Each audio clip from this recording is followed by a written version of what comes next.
Alright, so today what I'm going to do is I'm going to demonstrate some shoulder mobilizations. And the first one I'm going to do is grade 1 AP and PA mobs. This is for, your shoulders that are very, very irritable. And the best way to do that, honestly, have the patient lay down, very comfortable position. Hands come, correspond to the glenohumeral spot. Oftentimes, if they can tolerate it, always have that free of the pillow, just so that you can get the true motion. But just coming right in here, and all you're going to do on the line is go, just depending on which one you want, an AP or PA. You can kind of go up a little bit, go down, and just kind of get right in here doing. So grade 1, take up the slack. Grade 1 about there. If I want to go PA, take up the slack. And going down just like that.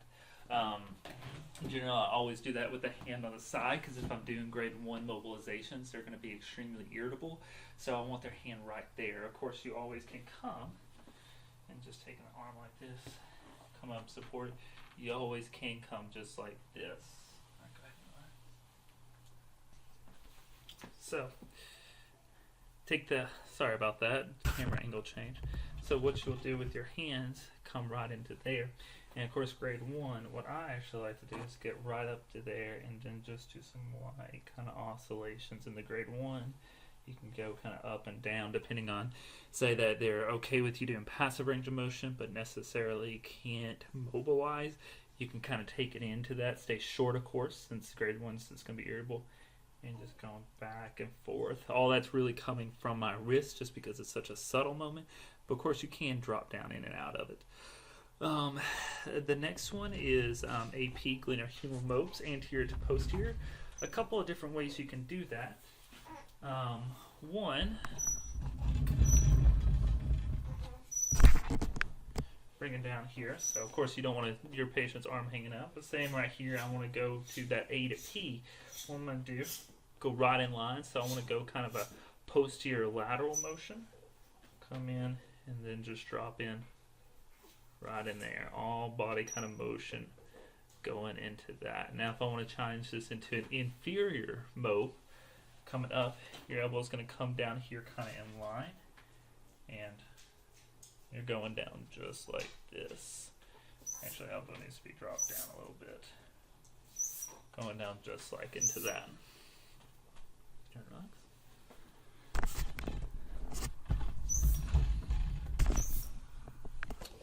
Into the quadrant next for the mobilization and supine. A couple of different ways you can do this. I'll be honest, I never go into grade 1s and 2s, but for 1s and 2s, you really don't want that much mobilization doing. You're not really going to wrist.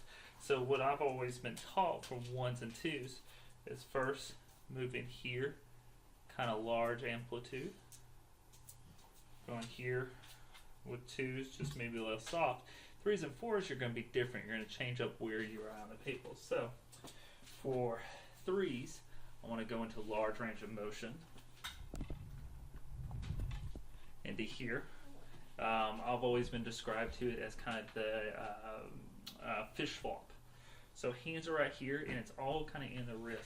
So if I'm doing 3s, I'm going kind of back and through. Big thing with this is you want to make sure that this is no signs of instability. Clinical Pearl, I would say if anyone has any biceps issues, this might kind of flare them up as well. Any long heads, so be careful of that. Finally, what you want to do is if you go into the 4, remember you don't want those kind of large amplitudes. You can go there and just kind of flop it right at that end range a little bit right there.